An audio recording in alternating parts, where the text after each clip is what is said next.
Thank you, God. Say something to God quickly. Come on. Thank you, Lord, for your grace and your mercy, oh God. Thank you for your deliverance. Thank you for taking away the sin,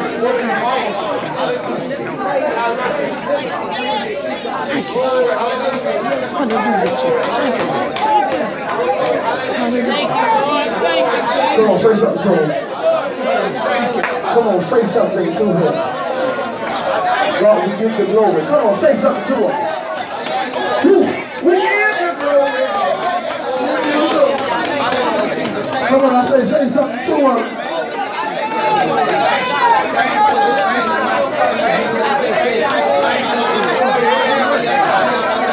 Hallelujah.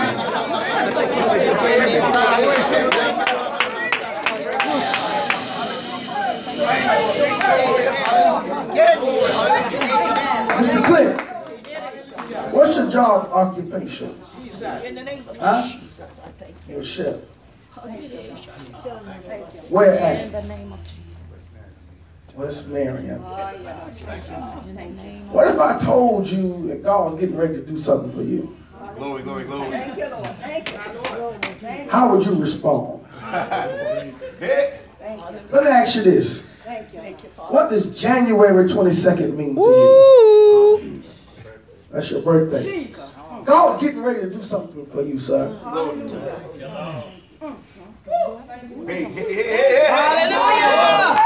Thank you, Jesus. Don't take it lightly that you're in this place where you are right now.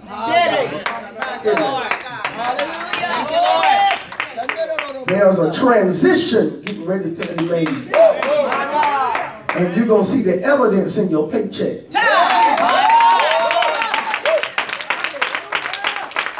One more time, lift your hand. Miss Diane, when you lift your hands, I see the rest of the prophecy I told you yesterday. Jesus. Hallelujah. Thank you, Lord. Hilton Jr. April 21st. Glory, glory, glory, glory. Thank you, Jesus. The other woman, what was her name? Tawana. January. Thank you. January 1st. I ain't gonna be able to talk to her. I mean, I know she's not here. You call her before I leave, because God said He's gonna do it today. Yeah. He gonna fix it today. And when you do talk to your nephew, tell him stop worrying about his daddy. God got it. Thank you, Jesus. 1 Samuel. Please go there quickly. I didn't come to preach this. I thought I was about to preach something else, but Thank you, Jesus.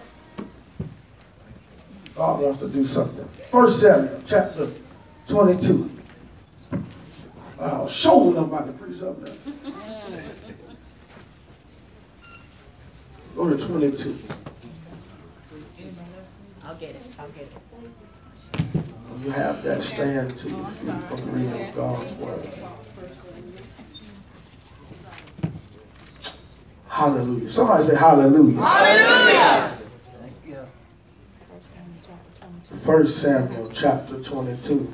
Auntie Bobby, I'm going to have you call my Auntie Ann. I want to ask her something. Not right now. In a second. Yeah. 1 Samuel chapter 22. When you have it, stand to your feet for the reading of God's word. Thank you, Lord. Get ready to go. Pastor Haynes, don't worry yourself. I preach with no music all the time. It's going to be all right. Amen. Thank you, Lord. Let's start at verse number 1. I'm only going to stay just for a short period of time. David therefore departed thence and escaped to the cave of Adullam. David therefore departed thence and escaped. Somebody say escaped. Escaped. To the cave of Adullam. I'm going to read it one more time. David therefore departed thence and escaped to the cave of Adullam. On your way down, you see some neighbor. I escaped. I escaped. I can see this simple topic. Right? So Father God, do something that we've never seen before. Open the eyes of your people. Open the ears of your people. Let them hear what you have to say to the church. We give you glory. We give you honor. Let the words of my mouth, the meditation of my heart be acceptable in thy sight. Oh Lord, you are our strength and our Redeemer. In Jesus' name we all pray. Amen. Amen.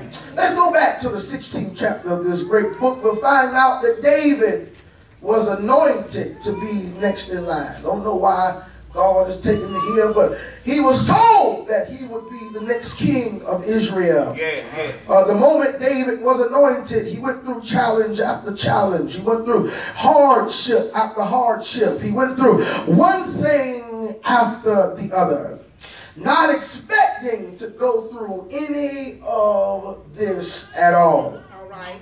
Do me a favor, tell the neighbor beside you, say, neighbor, I'm going through a lot of stuff that I never expected. Amen. How many people by just show of hand can say that you done went through something somewhere at some point of your life and you just don't understand what is going on? I don't understand why in the world do I have to go through this. John said, well, David now is in this chapter. He's running from King Saul, who has made it perfectly clear that he wants David's head on a silver platter. What stood out to me in this text was how Saul is after David with such bulldog tenacity when he doesn't really even know who David really was. He didn't know the anointing that David had on his life. He really didn't understand that it was because of David that some things in Israel did not die off. Amen. Amen. It was because of David that some stuff in Israel did not die. Some stuff that was supposed to die in Israel that did not die simply because of the prayers of David. Amen. But he senses something that intimidates the position that he has. It's something that intimidated Saul about David. There was something that made the difference. And me and my Uncle Rand talk all the time. And my Uncle Rand would tell me, he'd say, it's not that they don't like you, but they don't like the anointing that's on you. Lord. And I've come to find out that there's some people that's not going to like you simply because the anointing that rests on your life. There's some folk that's going to say a lot of stuff about you that really don't even know who you are, but because they see the anointing that rests on the inside.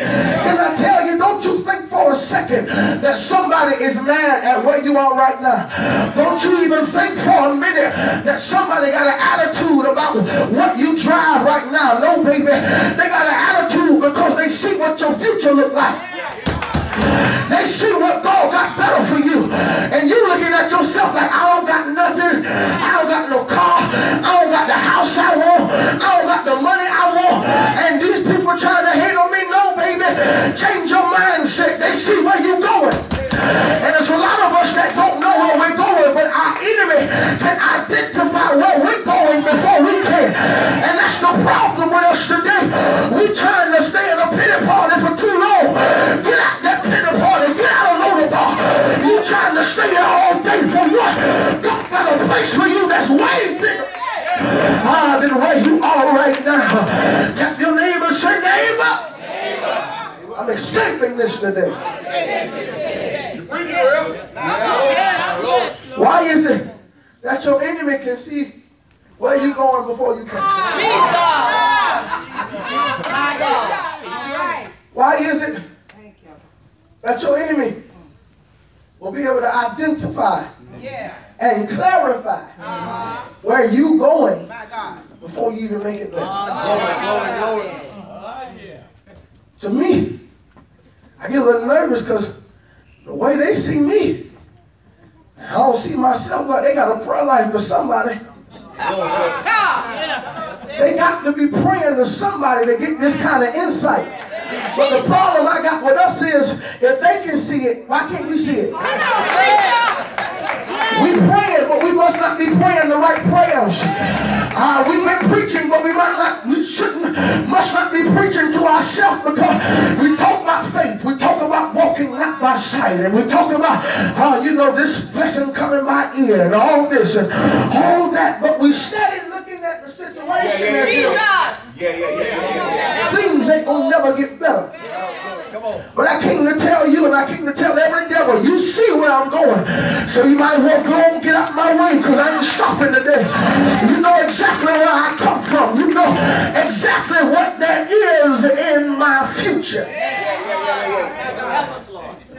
So here it is now. Saul is chasing David all over the place, and David is now frustrated because after being anointed, he would think that things would be a little different. Come on now. Come on. He's been on a roller coaster ride with major ups and downs, and now David goes from being the armor bearer to being king. Glory, glory.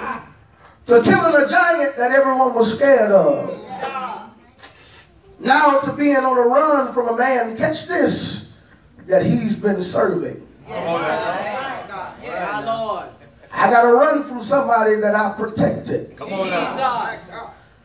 When you couldn't kill the giant, I did. And now you mad at me, but I helped you, because it was really supposed to be for you. And that's the truth of the matter. We got a lot of family members, a lot of friends, a lot of church folk. You mad at me, but it was because of some prayers that I prayed that really got you where you are right now. There's a lot of family members that run their mouth saying all kind of stuff that don't really make no sense. And it's because of me and the prayers of the righteous that availeth much. And now you're looking at me crazy when it's really because of me. Oh well, y'all can shut them on. If it wasn't for David, the nation of Israel would be in the hands of the Philistines. Isn't it amazing how close the enemy is to you and you don't even notice? Your enemy is your next door neighbor. And we don't even know it. We talk to our enemy every day. Okay. David now finds himself from being at the top to now being at rock bottom. From being praised to now being on a bounty. David is now in the cave that sits off the ancient city called Adullam. David now finds refuge there. He finds himself in the cave by himself with all of his thoughts. And I believe David's thoughts would have been something like this. I'm paraphrasing here. Lord, how can I be this low when I've done everything you told me? Come on now. Come on. How can I be here when I'm supposed to be over there? How can I be down when I'm supposed to be the king? How am I in here naked with no clothes on and I'm supposed to have people clothe me in a palace? I don't have no clothes, I have nothing to eat. How can this be me? And tells God that this is not what I expected. And if you think that I'm going to be king, then I don't want it. I'm just going to throw in the towel right here. But I came to tell everybody in here, the moment you throw the towel in, God say He getting ready to throw the towel back at you to wipe your face.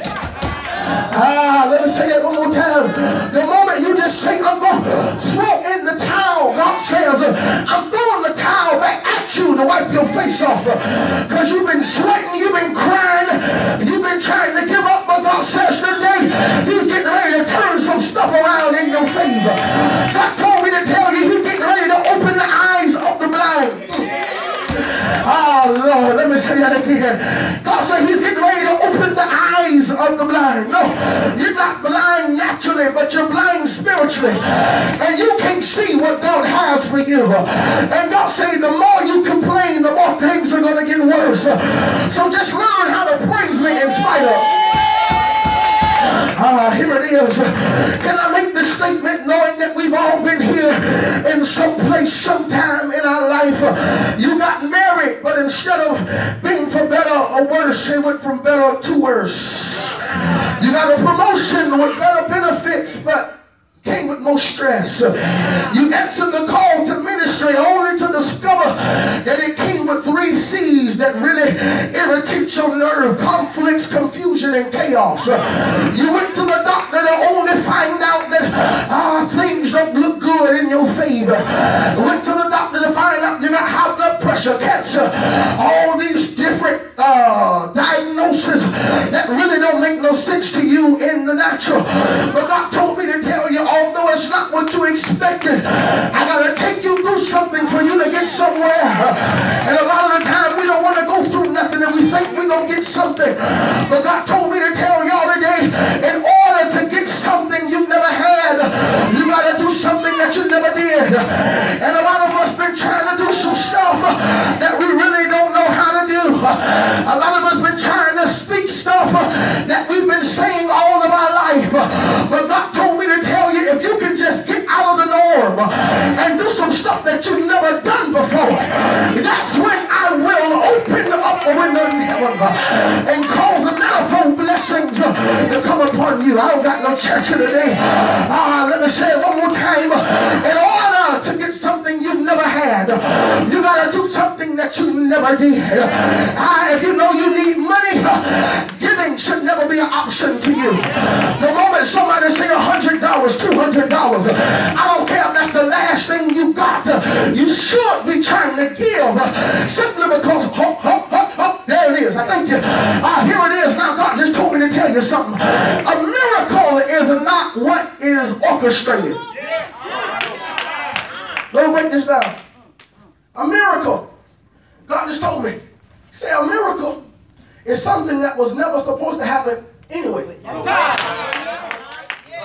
So we thinking that we're going to give God the minimum to try to get this big miracle. It's not going to happen that way. Let me show you something. To get something is to mean I'm getting something that I never had. In order to get something I never had, I got to do something that I would normally never do. So we trying to get blessings that we've seen other people get, but you don't know what they had to go through to get them blessings. Oh, God, help me. And then on top of that, we don't got the faith that them other people got. Can I tell you a testimony? I'm going back to the word. Tuesday night, I was in Orlando, Florida, and God had done did some stuff for me. And the man of God had preached such a good word, I ain't going to call no names. And I've never given this much a day in my life. Hear me. He asked for 119.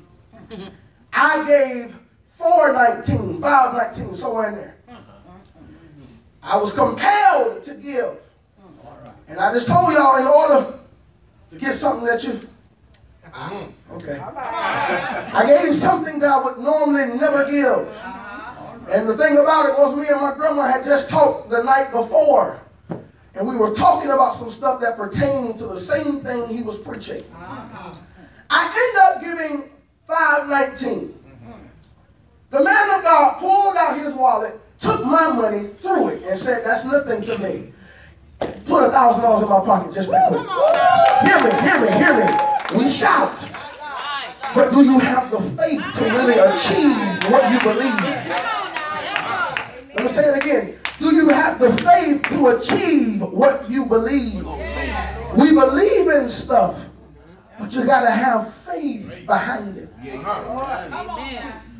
And we find ourselves going through stuff that we really don't expect. Here it is, and I got to go back to the Bible. Y'all sit down. I'm done. How many people in this church can say that you've been through something after being faithful? Amen. Yes, sir. You done gave and gave. Yes. And you still find yourself, as soon as you get home, there's something bad waiting on you. After paying your tithes, you're still going through stuff. My God. After coming to church and you ushering faithfully, and stuff still going wrong. Still messed up at your house. And we trying to figure out, God, why me? And God told me, he said, why not you? Why not you? Why not you? After coming to Sunday school, since you just said it, you come in early. You're the earliest person at the church. And you know you got to stay because you're already there. So you come to Sunday school, you got to stay there from 8:30 all the way to 11:30. Almost a whole full job, breakfast and all of that other stuff. And the moment you get home, there's still something missing. Amen. There's still something that you're going through that you want to be out of. My God. But in order to get a blessing, you have to stay faithful to the call. Amen. There's a lot of folk in here, help me, Holy Ghost. We want stuff, but in the moment stuff go bad, so does our faithfulness. We get a little weary when it comes down to stuff. Now our attendance in church slows down. Glory, glory. Our mindset changes. And it's because there's something going on that we can just not get out of. Ah, Jesus. Lift your hands up, say that's over today. That's over today. Yes, That's over. You don't have to be quiet because the truth of the matter, I know what I see. My God. That's over. Shout one more time, say that's over today. That's over today. Here it is now. Now David finds himself, I'm going seriously, finds himself in between a rock and a hard place. I believe this is what David gets this song from. He says, I will lift up mine eyes unto the hills, from whence cometh my help. All of my help cometh from the Lord. Yeah. And I believe, now I'm getting ready to go for real, David is on this cave, Pastor Hanks. It's inside of this cave that's way on the ground. Now mind you, I just read it. David therefore departed thence and escaped to the cave of Adullam, which sits off from an ancient city. All right. Now David is in this cave, and I believe the only reason he had faith is because he could look at a beautiful city. Come on now. He said, I will lift up mine eyes. He had to lift up because he was too low. Glory. Right. He said, I will lift up mine eyes unto the hills, because that's what the city was. Glory. David knew right then and there, I can't stay here all my life. Amen. And some of us get comfortable being low. Come on. Some of us get comfortable being where we are. Some of us get comfortable being lax. But God told me to tell y'all, He getting ready to make some of y'all uncomfortable. Because you've been too lax. You've been too just lazy trying to do stuff. God said He's making you uncomfortable. He said He's going to put stuff in your view that you would normally never see. You so used to being low, so you don't know what nothing nice look like. He's showing you something nice. You don't even know what it feels like to be on the top anymore. Am I talking to somebody? Y'all don't look at me like I'm funny now. You have been so low for so long, so you don't even know what nothing nice look like. You don't know how it feels to go and just pay for somebody's meal no more. When you know that's what you used to do. When you used to leave big tips at the table. Because that's what you used to do. You lax. Now we've got lackadaisy. Excuse my terminology. Lackadaisy in the state that we're in. No more. Glory.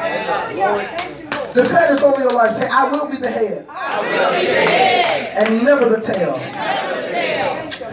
I got to go. The more anointed you are, the harder things will get, Auntie. Amen. Bishop, I don't care what goes on. Elder, I don't care what goes on. The more anointed you are, the more problems you face. Oh, yeah. And some of us want the easy route. We want to just jump straight to the promise, but we don't want to go through no problems. We want to go straight to the promise and think that things going to be easy. Think things just going to be real good. Now, baby, it's some stuff you got to go through. It's some problems you're going to have to face on every side in order for you to get to the promise. I've got to go through the problem. I believe that David said just like this. He says, I know that if I'm king, I've got to go through something. And if I go through something, He already told me that I would be king. So that means that this is not my final state. This is just a transition. Some of us should be thanking God for the transition. There's a lot of stuff that we are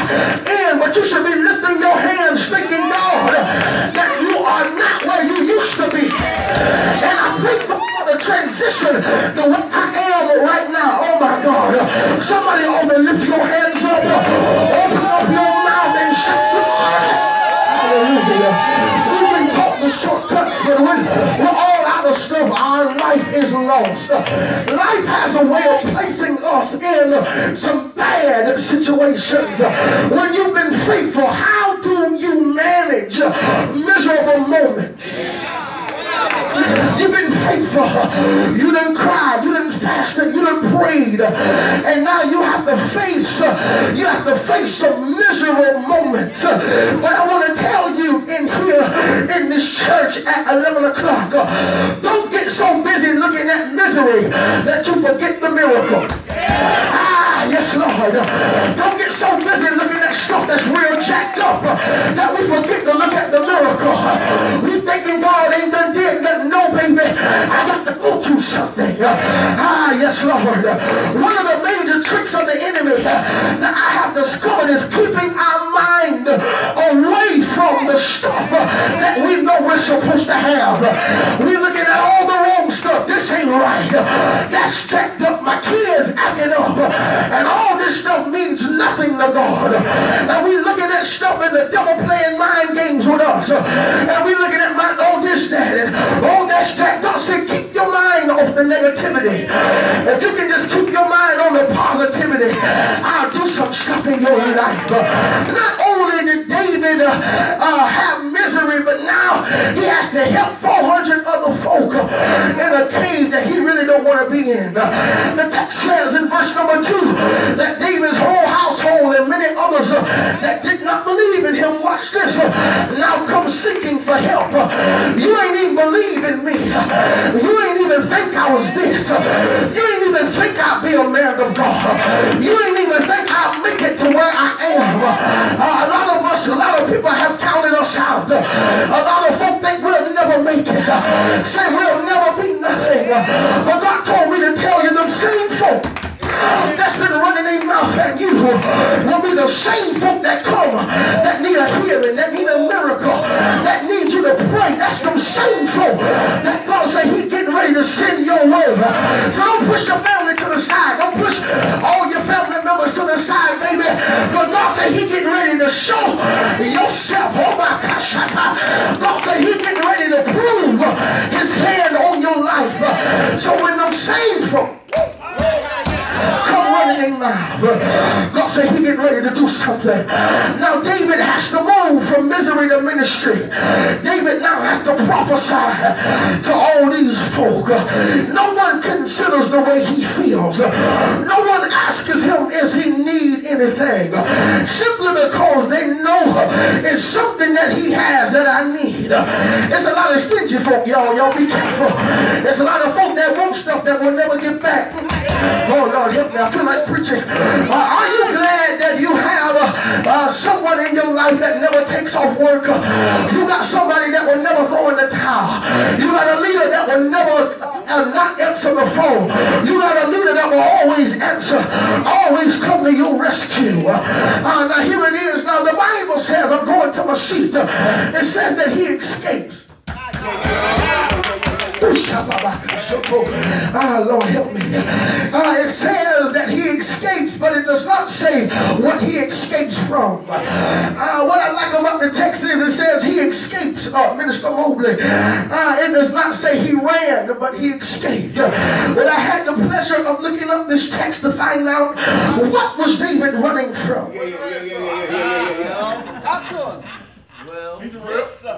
The king of Gath now has the power to take David out. Come on now. Chapter 21 tells us that King Gath recognizes David as Saul's rival. Come on now. Come on. And he could either turn him in or kill him for himself. And the fact of the matter was, either way, I was supposed to die. Because if King Gath killed me, I was still going to die. And if I got to Saul, Saul was still going to kill me anyway. So either way, I escaped what was supposed to take my very life. I survived what the devil had sent my way. I survived all of the blueprints. I survived all of the nasty, negative stuff that the devil had them sent my way. And that's why I can lift up my hands and say, I escaped. I escaped. I escaped. I escaped. Either way it went, I was still supposed to die. If I got killed, I was going to die. If I was in a car accident, I was going to die. If I was in that still bad relationship, I was going to die. If I was going to go crazy, I was going to die in that mental institute. Oh, y'all acting nasty in here. I don't act like you ain't never been nowhere that you felt like you ain't feel like going on. You felt like you wanted to throw in the towel. You felt like life was just uneasy. You felt like you ain't want to go no more. Guess what? Tell your enemy, I escaped. Y'all ain't shouting loud enough. Tell your enemy, say, enemy, I escaped.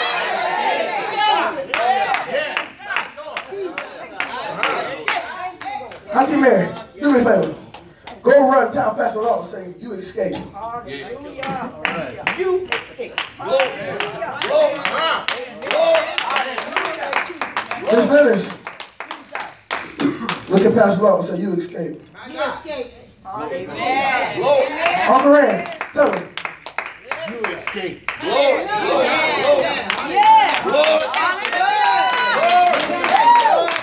Everybody point your hand this way.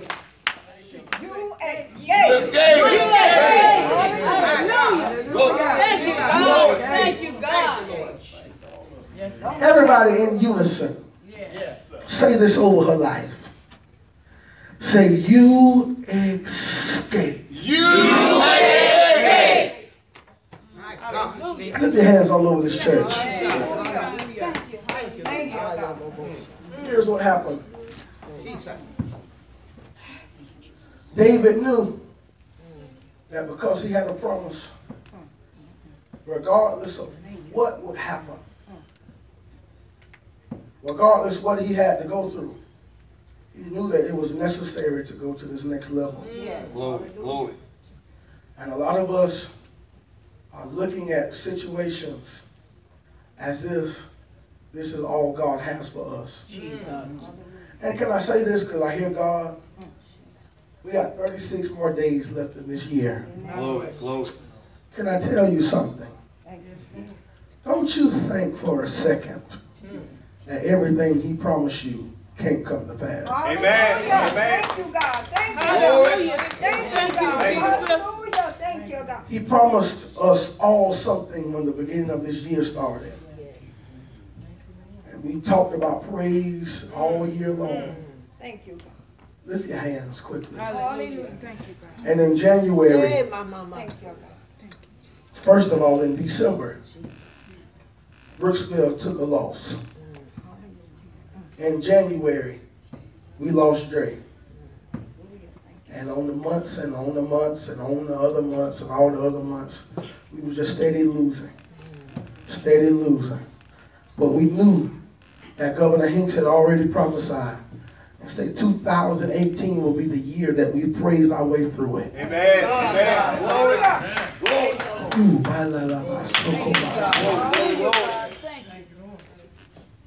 Y'all know the testimony. In January, before Dre even died, me and my wife was already going through. Before this year is out, because God said it. Amen. I got faith to believe Yeah. that what's supposed to be there, Amen. Glory. Glory. it'll manifest itself.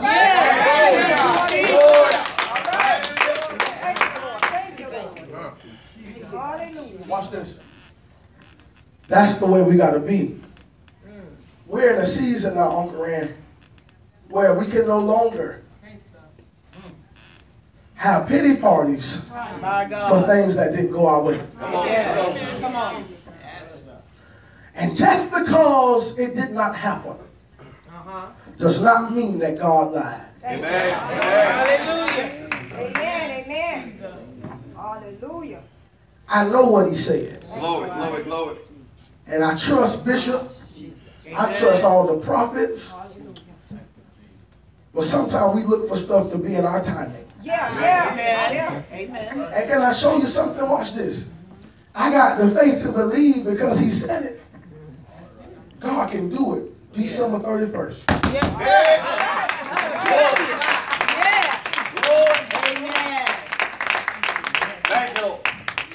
something may just touch an egg. Amen. And what was lost, that we lost 4 times, Glory, glory, glory. will come back. Amen. Amen. Hallelujah. Glory. Glory. And it's a lot of stuff that we've lost. Lift your hands. Seriously. Yes. Yes. It's a lot of stuff that we've lost that we think God can't do. He can do it. He can do it. But in these next 36 days, Glory, glory, glory. Thank you, Lord. I got faith to believe, man, that everything he promised me. Watch this. Amos chapter 9, verse number 13 through 15 talks about how we receive all the blessings at once. Glory. Amen. Lord. Hallelujah. Thank you, Jesus. Matter of fact, just to prove it to you, can somebody get Amos chapter 9? 13 through 15. That's real quick. You can put your hands down just for a second. I want to prove something to you. God says he's getting ready to give us all our stuff at once. Hey, hallelujah. I receive it, Lord. Thank you. All of it at once. Don't you be surprised that in these next 36 days you get blessing after blessing after blessing after blessing after blessing after blessing after blessing after blessing. Y'all ain't shouting loud enough. After blessing after blessing after blessing, because that's what he promised. Elder Consuelo, can you read that for me? Hallelujah. Chapter 9, 13 through 15. Behold, the days come, said the Lord, that the plowman shall overtake the reaper, and the treader of grapes him that soweth seed. And the mountains shall drop sweet wine, and all the hills shall melt. And I will bring again the captivity of my people of Israel, and they shall build the waste cities, and inhabit them, and they shall plant vineyards, and drink the wine thereof. They shall also make gardens and eat the fruit of them. And I will plant them upon their land, and they shall no more be pulled up out of their land, which I have given them, said the Lord thy God. Watch this. Because a lot of y'all should have shouted when she said this here. Hallelujah. When she read, say, we're going to be able to plant a garden and eat the fruit thereof. Let me break that down to you. What that simply means is, Uncle Rand, before your seed touch the ground, there's a harvest. Amen. Glory. Glory. Oh, glory. Oh, glory. I'm going to be able to plant one thing, and by the time I plant it, the harvest is up. And the next time I plant, the harvest is up. And the next time I plant, the harvest is up. But here's the catch. Auntie, don't think for a minute we can plant small. Amen. Amen. What kind of harvest do you want? This is the key. You can't plant no $20 and think that it's just going to manifest to $2 million. Glory, glory. It don't work that way. In order for you to receive this next harvest, you got to have the mind of planting. Glory, glory, glory, glory. We now have to go from thinking that we're just the reaper, but now we have to start being the farmer. Glory, glory, glory. The sower. I have to plant something in order to receive. Want to know why? Because this next blessing is not coming from nobody else. I'm not going to be able to go to another man's garden and eat from it. Come on, come on. God said he's going to allow me to plant my own stuff that I can pick up for myself. Hallelujah. There's something that he wants to do. It's going to be seed time, harvest. Seed time, harvest. Seed time, harvest. Every time we give for the next few weeks until this year is out, believe that when you put your seed in the ground, there's a harvest coming right after it.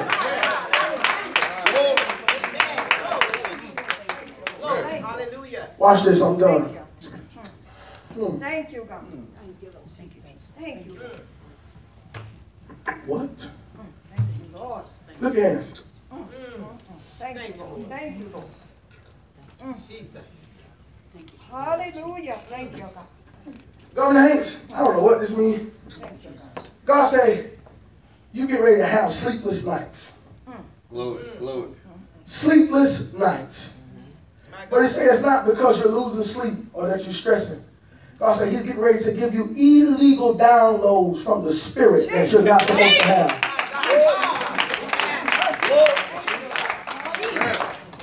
He's getting ready to manifest himself in your life. And he's getting ready to give you stuff that you're going to be able to implement not only in the business, but in the church as well. Glory, glory, glory. There's some stuff. It's not going to be like, oh, I can't get no sleep. God said you having sleepless nights because he's going to steady in the middle of the night. You're going to be dreaming. You're going to have to jump up and write. Glory, glory, glory, glory. God said he's bringing you back to the days of old where you just used to get up out your dream and just write. Write in tablets. God said he's getting ready to show himself. And y'all don't take for a second when she come in this church and she say something, I guarantee you, when God give her this download, it's going to benefit the whole church. Y'all think she just be saying something when she say, oh, I'm number 20, oh, I'm number 12, I'm number 7. I guarantee y'all, you back up, watch God back you. Y'all playing with me. God said he getting ready to do some stuff, man. They're illegal in the spiritual realm because it's really not even time for you to have them. And now they're coming fast because God said you need them just that fast. Lift your hands. I gotta go. There's some folk. There's some. Glory, help me, Lord. There's some folk. Where's my auntie Ann? She's with the kids at home. Call her. Thank you, Lord. Thank you. Thank you. Jesus. Thank you, Glory, God. glory, glory, glory, glory. Lift your hands. Repeat me. Say, Lord. Lord. Thank you. Thank you. For taking me out of Taking me out of what was supposed to kill me. what was supposed to kill me. Thank you. Thank you.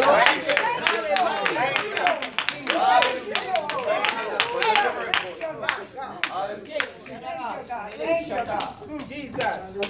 Jesus. Thank you, God. Hallelujah. Thank you. Hallelujah. Thank you, God. Glory to your name. Auntie Ann?